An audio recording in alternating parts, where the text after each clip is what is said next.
வணக்கம்.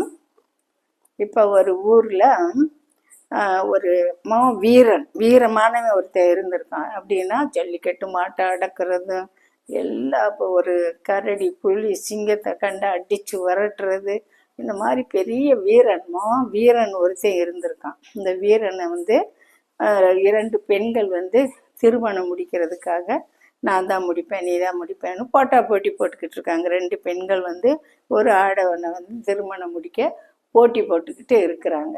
அப்போ இருக்கும்போது அவன் அந்த ஆடவர் என்ன செய்கிறாரு, அந்த வலிமை மிக்கவர் ரெண்டு பேர்த்துக்கும் ஒரு போட்டி வைக்கிறாரு. அந்த போட்டியில் நீங்கள் யார் ஜெயிக்கிறீங்களோ அவங்கள தான் நான் திருமணம் முடிப்பேன் அப்படின்னு சொல்லிடுறாரு. இது எதுக்கு வம்பு? இந்த போட்டியில் ஜெயிக்கிறவங்கள செலக்ட் பண்ணிக்குவோம், அவ்வளோதானே. ரெண்டு பேரும் நான் தான் முடிப்பேன் நீ தான் முடிப்பேன்னு போட்டியெல்லாம் தேவையில்லை. நான் வைக்கிற அந்த போட்டியில் நீங்கள் யார் ஜெயிக்கிறீங்களோ அவங்கள தான் நான் திருமணம் முடிப்பேன்னு சொல்லிடுறாங்க. எல்லோரும் ஒத்துக்கிறாங்க.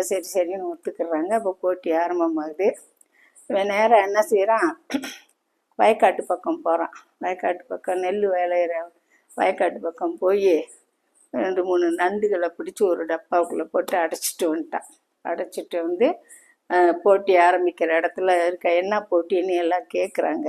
கேட்கும்போது அந்த வலிமை மிக்கவர் சொல்கிறாரு, இங்கே பாருங்கள், அந்த டப்பாவை ஓப்பன் பண்ணால் உள்ள நண்டு இருக்குது.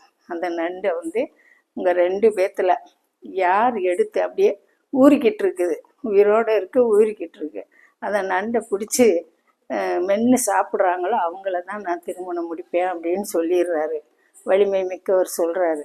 உடனே ஒருத்தி சீச்சி கர்மன், இவனையெல்லாம் கல்யாணம் முடிக்காட்டியும் போயிட்டு போகுது, இதை போய் இப்படி பச்சை நண்டை போய் வெண்டுக்கிட்டு தெரிகிறது அப்படின்னு ஒருத்தி அப்படியே மூஞ்சியை சுழிச்சுக்கிட்டு அருவருப்பாக நிற்கிறா. ஒருத்தி விடுறி, இன்னைக்கு இதானே பெரிய போட்டி அப்படின்னு சொல்லி முன்னுக்கு வந்துடுறான். போட்டியில் இன்னொருத்தி வந்துடுறான். ஒருத்தி ஒதுங்கி நின்றுக்கிறா. சீச்சி, இதை போய் மெண்டு அப்படி கெட்டலாம் என்ன மாசம் கழுத போகுதுன்ட்டு ஒதுங்கி நின்றுக்கிறா. இன்னொருத்தி முன்னாடி வந்து நான் அதை செய்கிறேன் அப்படின் போது அவன் டப்பாவை திறந்து அந்த நண்டை காட்டுறான். காட்டும்போது அவன் நண்டை பிடிச்சி வாயில் போட்டு நறுக்கு புறுக்குன்னு வெண்டு விடுறான். ஐயோப்பா, இந்த பச்சை நண்டவே இந்த மெல்றவ நீ பெரிய பாதகியாத்தான் இருப்பேன்னு சொல்லிட்டு அது அமைதியாக இருந்த பிள்ளையத்தான் அவனுக்கு ரொம்ப பிடிச்சி போச்சு.